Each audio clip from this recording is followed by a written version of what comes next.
Why do you love learning so much? Why? I don't know. I think it's just exciting. I think being able to see so many different perspectives and understand how things work, actually. Like sometimes you look at headlines, you read the news, you understand what it's saying, but you don't necessarily understand maybe what's behind that or the intention. And I think being able to learn more about that, like really understand the root, the cause of everything is just very interesting to me. Okay, so you've spent a lot of time and your career understanding about Indonesian startups, and there's a lot of high profile, failures as well that is happening in recent years.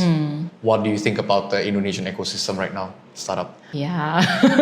I think honestly, the last 2 to 3 years, there hasn't been a lot of momentum. Everything has been quite slow because, like you said, we had a lot of issues with some of these companies, with the fraud, embezzlement. And I think a lot of things happened successively. It wasn't just that, like last year we had tariffs and now we had the war. So the ecosystem didn't really have time to recover from like a lot of these events. And before it could recover, like something else would happen. So I think that really affected the sentiment, obviously. But the fact that it wasn't able to like really have the time to recover, I think kind of pushed some people, maybe investors, maybe like potential founders to give up on the market and the ecosystem and the whole kind of like idea of building startups, which is unfortunate because I believe actually the foundations are still there. We are still like a really great market. We still have the large population that we always talked about. Economy is still pretty big. In fact, I think the other day I was just reading this report about GMV. I think Indonesia still makes up about like at least half of the GMV for e-commerce in the Southeast Asian region. So I think the market is still there. It's just that there's no momentum and the sentiment is still quite negative, unfortunately. And that's why we're not seeing too many activities. I think last year, this year, maybe there were some pretty big deals with like really large amounts of investments, but the number of investments probably not so much. So how would you convince future investors to come into Indonesia? I think the best way to attract those investors back to the Indonesian market would be to actually show actual results, whether it's in terms of, successful IPOs, having good exits. Let them see that we might have had to take a detour because of all these unfortunate events, but we can get there. We can still get there. It's just going to take time to maybe also build the trust again with a lot of these investors who decided that, hey, maybe they don't want to focus on Indonesia right now. And I think I understand on some level that they want to leave right now and maybe they can come back in the future when there's more potential. Because at the end of the day, like for investors, for VCs, we still have a fund life that we need to think about and we need to deploy that like within a certain period of time. And if they're not going to be able to find these good target companies right now to invest in, then they definitely have to look for it somewhere else. Otherwise, they're going to run out of time. But I think as an ecosystem, we have to continue to support, I think, solid companies who hopefully in 2, 3, 4 years are going to become like more successful growth stage companies that would attract, I think, more investors to the market. How would you meet the cynicism of the people who have, experienced, for example, fraudulent activities in the startup ecosystem? Not really just startups, but also like, public companies. There are a lot of, price engineering that went into the news that resulted in, severe lack of confidence as well. What makes you still have this unshaken belief that in 2 to 3, 4 years time, we'll hopefully get results and we'll be able to prove people wrong about like what they're seeing, what they are perceiving here? I think I've been fortunate enough to be in a position where I meet with a lot of good people, good founders that not many other people have the opportunities, right? So maybe with people around me, maybe, it's my family or friends, they would read the news, they would look at the media. And obviously in the media, you would see very sensational headlines, whether it's negative or positive, a lot of times negative.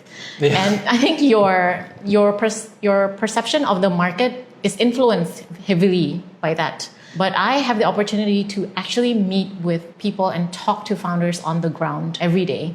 And I think that has helped me actually form a more optimistic view of the market. And also, I think VC investments have always been long-term. It's not like a short-term thing where, like, I know this is a bad situation and I understand like people not wanting to invest for various reasons. But at the same time, like we are fortunately also deploying from a new fund right now that, we still have quite a long time frame to invest from. And I don't have to worry about, can we actually get the returns within the next like 3 years, 2 years. So having that is also helpful, knowing that there's a longer time frame that we can work with to get some of these returns. That's not true for our older funds. So older funds, I think we also definitely were worried.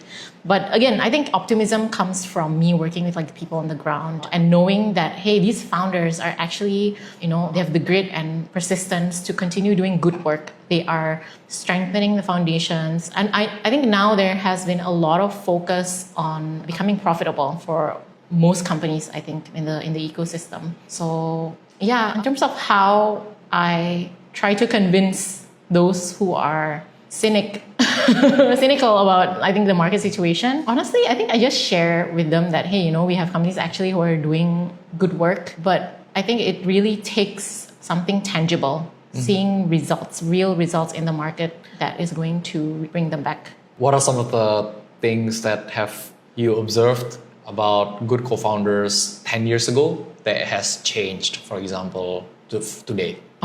You mean like the qualities of a good The qualities of good co-founders based on your experience of interacting with them. And how has that belief about good co-founders changed over time? I think 10 years ago when I initially started, I didn't know anything. Yeah.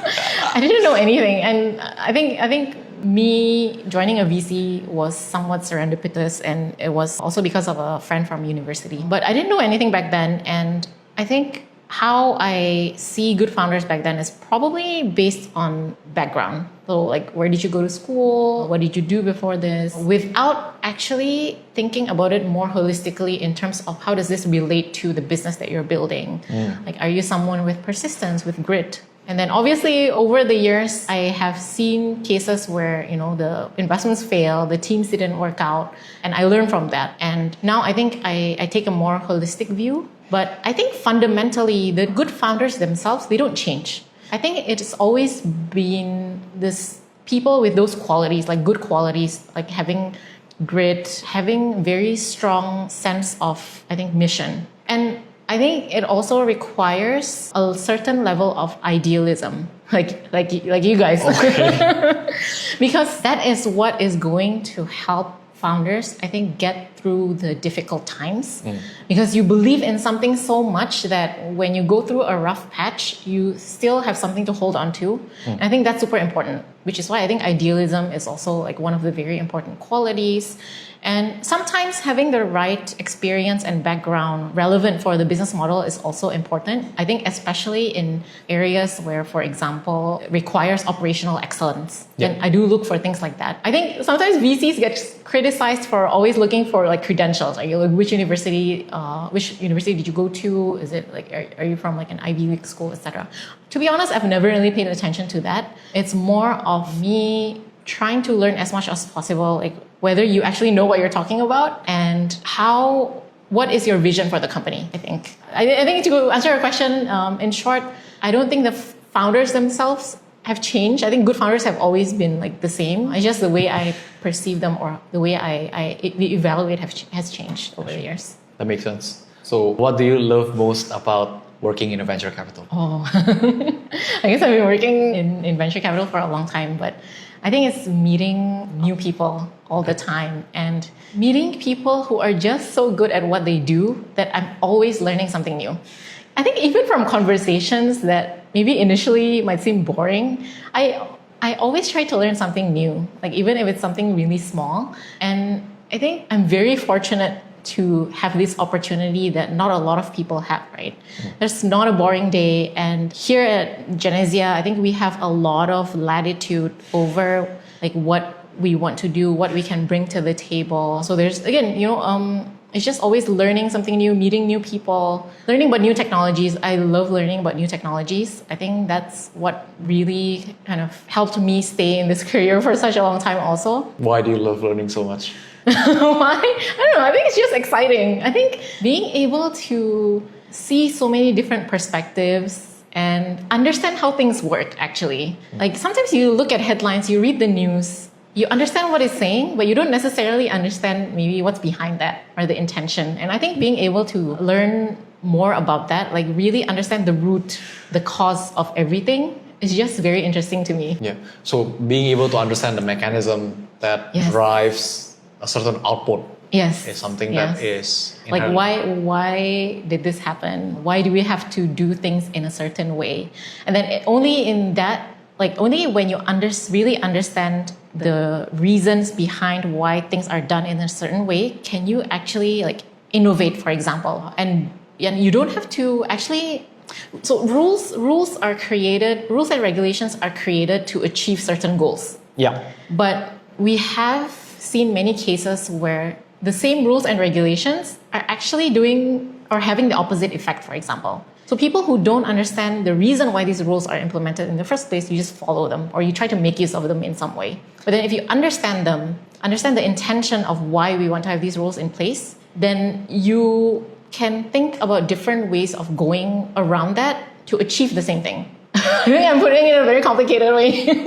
It makes sense in the sense that the rules that is in place that govern society nowadays, for example, is there to achieve a purpose. Yes. But maybe with the development of technology or the development of new knowledge, you are able to achieve the same result that does not really have to that doesn't really have to follow the rules 100%. Yes. But maybe you can have a shortcut of a shortcut or a different way. A different way of approaching. Yes, exactly. So I think learning about new things all the time can help me understand like what actually are the rules that I need to follow and what should I break or what should I innovate on. Yeah, and the idea of innovation as well is going to be a net benefit to society as well. So where do you think the society today is heading, especially in Indonesia? I guess it depends on how we define innovation. Obviously, if we are talking about a lot of like the deep tech, like AI, robotics, I think if you look at the market, not a lot is going on, I think, in Indonesia. Like from an investor's perspective, I'm not expecting to see like breakthroughs, for example, coming from Indonesian startups, unfortunately. But I think Indonesians in general, based on the people I've met so far, are very entrepreneurial. Like they know they want to do something. They know that they want to create something that other people can find useful. And in that sense, I think there's a very strong positive spirit of innovation, but that hasn't, I feel, translated into something more tangible, like a successful company. I mean, we have some successful companies, but I think there are we still have a very strong human capital and talent who really want to innovate, but maybe don't have a place to channel that yet, I feel. And I think from me personally and from working at Genesia, being able to invest and find these people and invest in them so that they can build or find a channel, I think is something that I really enjoy doing also. What are like the things that you are doing right now to maximize your chances of finding these people? Well, this one is tough. How am I maximizing? And the honest answer is the best answer because sometimes you just get lucky and then you get introduced by your connection. Honestly, referrals have always been a very good channel. I think a lot of the investments that we made, including into Recompound, was also through a referral. I mean, it's from your investor. But I think what I've been trying to do nowadays is really to simply write more about various topics into, for example, I think suggestions on what maybe founders can do to get their ideas out there, to get their ideas heard, or writing maybe about AI in the Indonesian context. And hopefully that, I think if I do it consistently enough over a period of time, could help attract, I think, the right people to reach out and, talk to me, hopefully. Yeah, I think that's one thing I've been trying to do. What's a common misconception about startups that co-founders or potential co-founders have that you observe and then you have got the chance to talk to me today to like let them know that this is a huge misconception about startups that co-founders used to think. And I think you also wrote a piece about how it is really important for you to be able to describe the processes or like the business that you're trying to do, because a lot of the calls that you have with these co-founders are like just trying to understand like what problem are you solving. Yeah. And maybe it's because these co-founders might have a misconception about how they should run a startup or like how they should treat a startup that might be different from what you believe how a startup should be like. I don't know if I can say there's one like big misconception. I think many founders just have different ideas of what they think or how they think they should run a startup or a company and how they should talk to investors, for example. Maybe sometimes we're seen as someone who's like so far away, so scary. Like, oh, should I reach out? My idea is not ready. Honestly, I think like for me, I just want to talk to people as early as possible. Not only when you're fundraising or like maybe even when you're just in the idea stage and you want someone to talk to exchange like, I don't know, like ideas, get some feedback, get some suggestions. Like I'm happy to do that. I think maybe that's one thing I can clarify. So if you're a potential co-founder of startup, you have to reach out to this person. Yes, please. And also I think I've been in conversations where like the founders are very confident, like they are very good at pitching, but content-wise, I think maybe it's not really getting the point across, but maybe they place a lot more, I think, weight on the confidence part. Like maybe they feel that feeling like if I show you that I'm feeling very confident, you're more likely to believe me. I don't know like what the idea is behind that. But honestly, like I've been in calls where maybe the founders are nervous and sometimes they do get nervous and I understand that. But if the idea is great and the business is great, I'm still going to continue the conversation and really look and deep dive into it. So that's one. And I think you mentioned one that I wrote in my essay recently about like using labels, for example. Like a lot of founders might think that, hey, putting AI in the description or in the name AI powered might bring me further. It used to be blockchain. At one point, and now it's AI, and sometimes it's both. Oh, you have an AI layer and a blockchain in a yes. And I'm not saying that's bad, because if that really is like the core of the business, of course we still want to talk about that. Yeah. But I've definitely seen cases where it's actually not core to the business, and somehow they're like highlighting it a lot to because they're thinking that maybe investors be more interested, for example. Yeah, I think there are probably a lot more examples. But really, I think if the best conversations I've had, I think are really the ones where the founders can convey that they're passionate about this idea, that they can actually execute. Sometimes what happens, this is another one. I think sometimes what happens is they have an idea and they have a goal, but there's no explanation on how they are going to get from point A to point B. And when you start to dive deeper, they're not able to explain the steps needed to get to point B. And I think that for me is not a good sign, because it just shows me that you're excited about an idea and you want to build something successful, but you don't know how to get there. And I cannot back someone who doesn't know how to get there. Because the whole point is, if we invest, you're going to have to execute. So I think that's another one. And the best conversations have been the ones where we just dive in right away into the questions, because usually I always ask for the deck up front so I can have a good idea of what the business is about, and I would have prepared a list of questions already, and we just dive into the questions. And really it's all about me trying to understand whether my concerns are valid or not. And if it turns out that, hey, this, the business and the founder can already address these concerns, then we can start, talking about like the market, how you're going to achieve 100x, for example, of growth. Okay, that's a bit extreme, but and when I ask difficult questions or about the industry or the business, they would be able to give me or share insight that I wouldn't have gotten otherwise. I think those have been some of the best conversations. They don't always translate to an investment, because I think a lot of factors come into that. It could be a really great idea, but maybe it's something that we couldn't invest in for one reason or another. But it's a good conversation for everyone involved. And sometimes I do get really nice feedback from founders saying, hey, this has been a really great conversation, and even if you don't invest, I think it's still valuable for me. Yeah, and sometimes founders might underestimate the importance of looking at the macro and the external and how people yes. look into your business, because sometimes you are like super deep, super deep into what the do business. You call those like tunnel vision. Yes, so like the stuff they put on horses. Horses, yeah, that thing. Yeah. Because you're really absorbed and you're really excited about the idea, right? Yeah.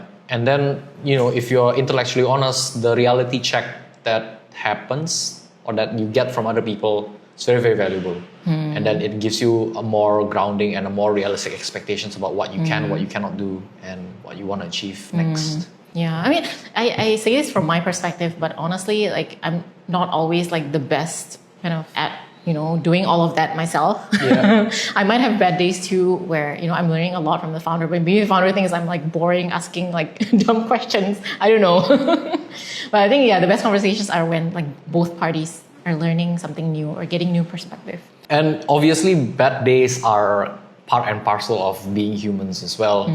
And you must have an identity. Right now, working at a VC for so long, you must have an identity that you are an investor, you're a VC investor. But what is the human side of you that you wish that your colleagues or founders, LPs, whoever, want to know more so that you can build better connections?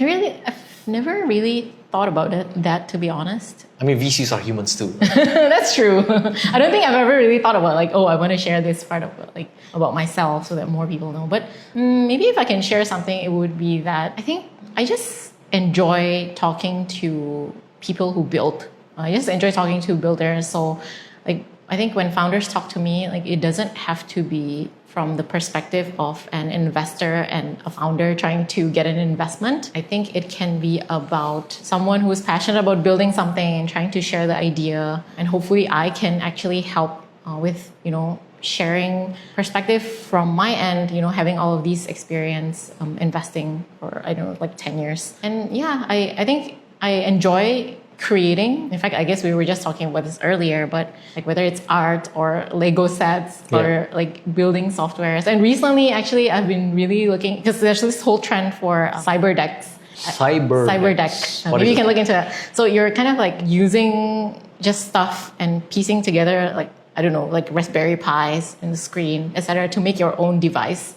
And you use it to like maybe read books or like play games or do whatever it is. And people just use like random stuff like an old bag, for example. So I've been really looking into that and find it interesting. So I just like building, and I like hearing other people's stories and journeys when they build. So it doesn't have to be an investor-founder startup relationship. What's the most impressionable story about builders that you can think of right now? I cannot think of any. Maybe there are too many. There are too many.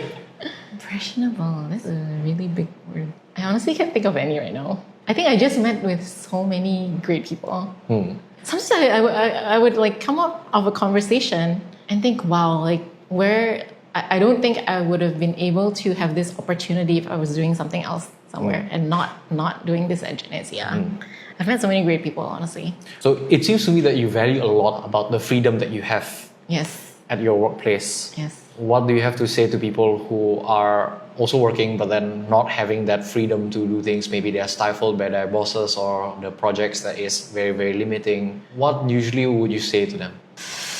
I think this is a bit hard because coming from this fortunate place, I think if I give any sort of suggestions or advice, it might be a little bit conceited. I mean, not really advice, but what do you want to say to them? I mean, because I think one thing that I noticed about myself and about other people who feel like they're going through such a difficult time that they are suffering, they get so consumed by that negative feeling. For example, maybe you're in a job that you really hate and you don't like your environment. You get really sucked into this negative emotion and you don't see anything outside of that. You don't think that, hey, this is temporary, because maybe you're living it every day. It doesn't feel temporary. It feels like it feels permanent. It's your reality. When in fact, if you think about it, it's really just, it can be this chapter of your life that will end. It will end. You're never going to always be in this difficult place. There's like people always say, there's always light at the end of the tunnel. But it's so hard to see that when you are consumed by this negative emotion. So I think for people like that, it really is to simply endure while at the same time trying to also think about what are your options from here. If you want to change your environment and you want to feel better, then you need to also make the effort. Even though you feel like you don't want to, like you don't have the energy to do that, think about what are your options right now. And it might take a while, I think, to come up with that. It might take, I don't know, a few months, even years, for you to feel like, okay, this is the next step that I want to take. And to be honest, it's going to be difficult because I can think back to times when things were like really difficult for myself, and people would give you advice, and you understand those, like they're giving good advice, but it's very hard. It's very hard to actually come out of that, I think. And you really have to endure and believe that, and see that, and understand that it's going to end. So a little faith. Better. Yeah. Yeah, but again, I've been very fortunate. I think that I've been able to work with the same people who give me a lot of latitude in my work for so many years. Yeah, and the grass is always greener on the other side, but then it doesn't seem to apply to you. I mean, sometimes maybe I would think that, okay. But I think the longer I stayed, the more I realized that like how fortunate I am. I think in the beginning it's always hard with anything you do. Like if you start a new job, there's always going to be difficulties, right? Yeah. I'm not saying that I don't have like difficult times in my role, but being able to see over the years a lot of the things I could learn and what I enjoy out of it, and really try to magnify that more than the difficult parts really helps. So focusing on the things that you're fortunate about in your workplace rather than the imperfections, because the imperfections are always there. Yeah, there's always going to be stuff that you don't like. That's why it's called work. Yeah. So what do you don't like about being in a VC? I mean, being in a VC, like the parts I enjoy are meeting people and, learning about new businesses and ideas and innovation. But there's always going to be like the grunt work. The a lot of stuff. and, like sitting down and doing all of these stuff that's still important, but not stuff that you enjoy. I wouldn't say it's difficult. It's just, not the parts that I enjoy as much. And you mentioned a lot about, enjoying meeting with builders. What do you think are the things that is going to get built in the next 5 or 10 years that is going to be very, very different from what we are seeing getting built today? I don't think I've spent enough time thinking about this, but I think there is still a lot of things that we can do to optimize processes. And these might be things that investors in the US, for example, might find boring, but are actually fundamental, I think, to the market being able to move forward and progress. So I would say the stuff that I would be looking at over the next 3 years, whether they use AI or not, because obviously having AI is very helpful and, if it serves the purpose. But the point is to create good solutions that will bring traditional industries forward or traditional businesses forward or help the SMEs. I think a couple of years ago, like with all of these different businesses, that we're doing the SME kind of enablement, they didn't do very well. So there's a bit of negative, I think, sentiment around that. I honestly think there's still work that can be done around that. Whether it's going to come from startups or not, I don't know. It might be coming from, I don't know, conglomerates or the government's help. But I think that is still very important. All of the foundational stuff that didn't work out, but these are people who are still, maybe they're using e-commerce, for example, but that maybe it's limited to that. Like their interaction with technology might be limited to that. There's still a lot that we can do foundationally to help bring them up. And I think we talked about education a little bit earlier before this. I think education is going to be a core piece of being able to bring the market forward so that we have a better workforce in general. So any innovation that can help make people's lives better are what I'm going to be, I think, looking for over the next couple of years. It doesn't have to be high tech. Doesn't have to be high tech. And I'm actually quite curious as well when you mentioned about education as a tool that allows us to tap into the human talent that is largely untapped in developing markets like Indonesia or Southeast Asia. How do you see education changing? Unfortunately, I don't think I can answer you very well because I'm not very in tune with what our latest education system is like. I mean, we went through ujian nasional or like O levels, A levels. Yes. IB, university, do you think it's going to be a lot more emphasis? And we also see that, AI is commoditizing intelligence like IQ, but then emotional intelligence, for example, is not taught at all in school. And then ethics, morality, all these things, like how to be a good human being, how to have the proper decorum, how to have discipline, how to have grit, and how to have the right access to meeting the right people, and the soft skills that is not really being taught in schools at all. Yeah. It's suddenly super important with the backdrop of the rapid advancements of artificial intelligence. And I feel that becomes more of like a force to change like how the educational system can be like as well in the future. But I'm not sure like how is that going to be concretely. Yeah. I don't know. There has been, I think, a lot of discussion. I would say a lot, but there has been some discussion around this. Like, I would read articles about this, right? I think with the younger generation now, and with social media, actually, I think social media really propagated a lot of these ideas. The younger generation are losing personality and labeling themselves with certain terms like ADHD, I think neurodivergence. I'm not saying like that is wrong, but every little thing is labeled now. Yeah. If you do something, it's an OCD, it's an ADHD. Yeah. It's not like, oh, you're someone who, enjoys running around the park. or whatever it is. I don't know, you have too much energy. Too much energy. Yeah. And what we think as common sense, it seems has also evolved, or what we know about like office and work etiquette has also changed. I remember reading an article about a company hiring someone to teach their younger workforce about office etiquette, work etiquette, like what is a proper way to conduct yourself in the office. Or, and I think a lot of that also definitely has to do with like COVID. Maybe that's the generation that, you have to stay home all the time. You're not really interacting with people in schools.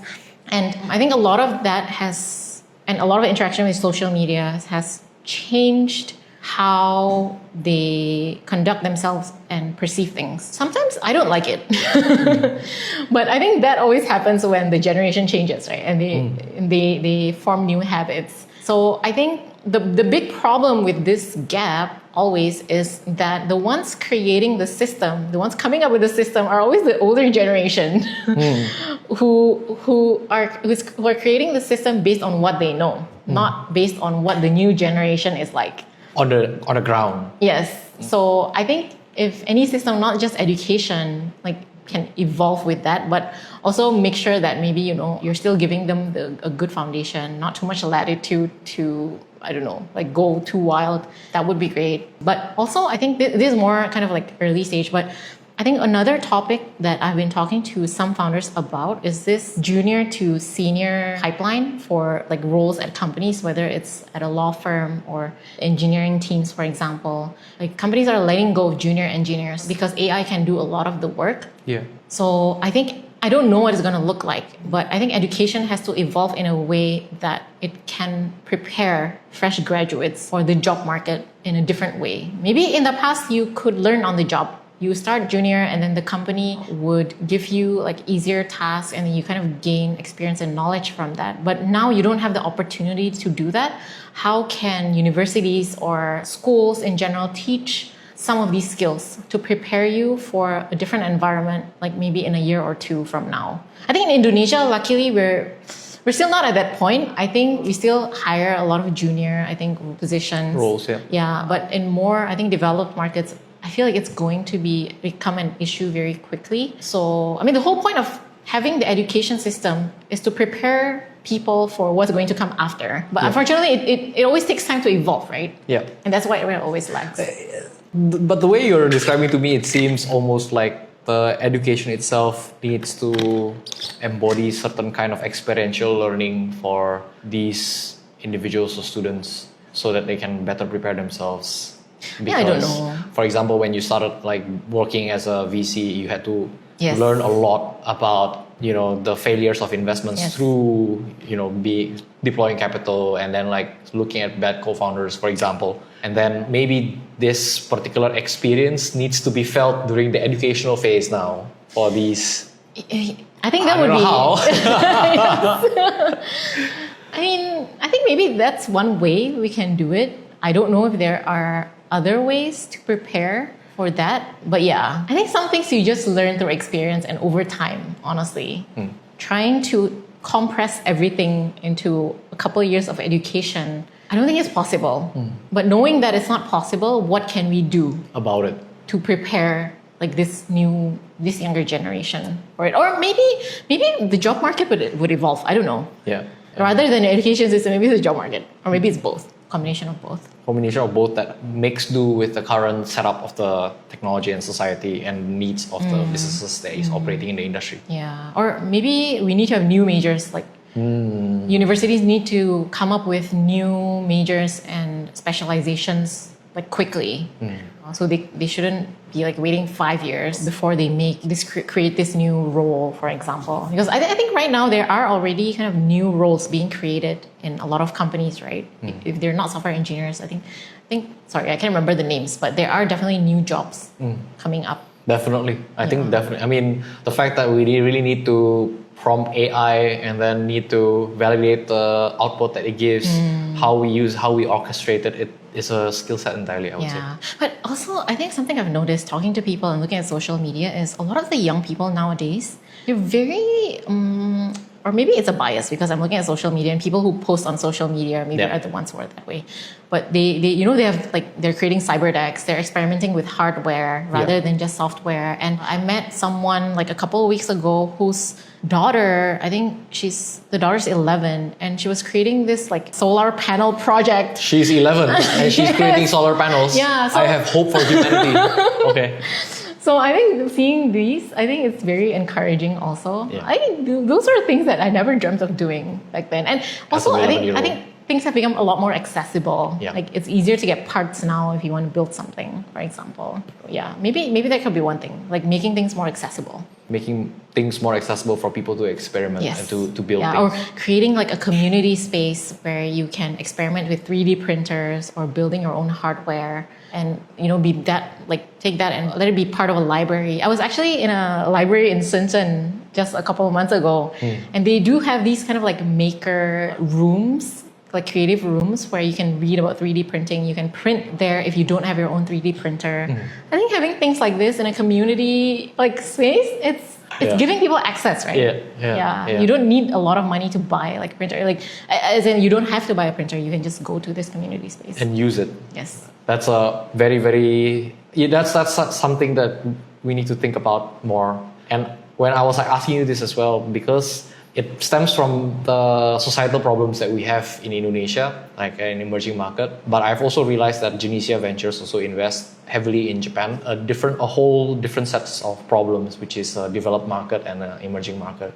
So as an investor who's actually, working in a company that invests in both, what do you see as the problems that are really distinct that is experienced by the emerging market versus the developed market? Honestly, I'm not very in tune with the Japan market. I think a lot of the work I do is in Southeast Asia and Indonesia and maybe Singapore. But I think the big difference is the solutions being created, just because like the market situation is very different and just the market behavior is different. The solutions are more niche in Japan. Niche. People are willing to pay for very specific solutions for very specific problems. Okay. So something that you don't think would work in Indonesia, it could work in Japan, and like it's vice versa. Like maybe like pet food for certain pet conditions, for example, would do very well in Japan, but not here because over there maybe people would spend a lot of money to buy specialized pet food. I'm just giving this an example. I don't know if it's real or not, but it's just a very different kind of market. And also enterprises, from what I understand, are willing to try things. They're willing maybe to try out new solutions and pay for them. Maybe they try things out, it doesn't work, I'm not sure, and then they let it go. But over here, I think it's more of proof to me that this would work for me first. And do everything for me, please. So, I can understand that this is valuable and so I will pay for something valuable. Rather than, I'm willing to pay this much to experiment and hopefully this would become useful for me. I think, that kind of mindset is also very different, I think, for the businesses and corporations. For the businesses and corporations in Indonesia and in Japan. Yeah. And I'd imagine that, if you're in Indonesia, in an emerging market, the people tend to be able to be resourceful in coming up with their own solutions first to the problems that they have. And then when a solution appears in the market, they're like, yeah, I don't think I need that, right? I don't think I'm gonna pay for that. But then maybe in Japan, you'd be like, something good comes up, and something else. I'll pay for that. Yeah, maybe let's treat it as like a small fee to try to discover something useful. I think the mindset is different in that way. Right. I mean, I'm not trying to judge, but it's definitely in good or both ways as well. Good can be bad kind of thing as well, right? It's just the reality of the market, I think. It's a bit different. Yeah. I see. Cool. And what are your hopes like as a venture capital working in Indonesia? I mean, I'm pretty sure your hopes is going to be like good meeting more builders, more good co-founders, having successful investments with good returns as well, because ultimately you're an investor. But above all else, what's that belief that you hold on to when, for example, things are tough for you as a VC? And how do you deal with that? I don't think it's just one thing, honestly, but when things are really tough, I think sometimes it's also the attachment I have to the companies that I've supported or invested in and supported along the way. And I mean, yes, we're investing in the companies, but we also kind of form relationships with the people, right? So that definitely also plays a part in me being able to, I think, get through the maybe more difficult times. And again, I enjoy being in this position. Again, I'm very fortunate that I'm able to have so much latitude and be doing things that I like, meeting a lot of good people. And really, sometimes it's just about perseverance when things are hard and knowing that it's just something that will pass. Again, it's sometimes hard when you're in that position. Sometimes like, maybe I should quit. This is too much for me.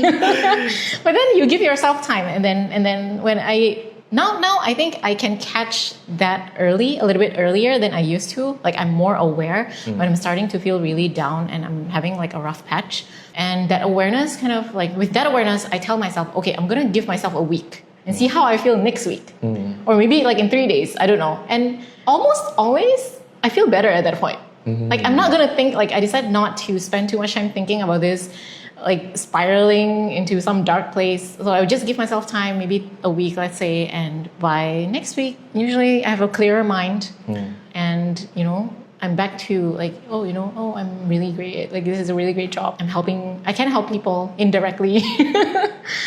What would be the thing that you would say to potential co-founders right there that you want to say? I think if you have something you really believe in and you want to build, don't hesitate to like reach out if you want someone to give feedback. I think I'm always happy to do that, but never. I think maybe if there's one suggestion I can give is don't find a problem for the solution. I think that's something I come across quite a lot too. But so that's one thing. And if you believe you have something really great for the market that can help people that you want to build, and you don't have to fundraise before you reach out. Just feel free to reach out at any time. Always happy to talk. Okay, cool, Elsha. Thank you so much. Thank you.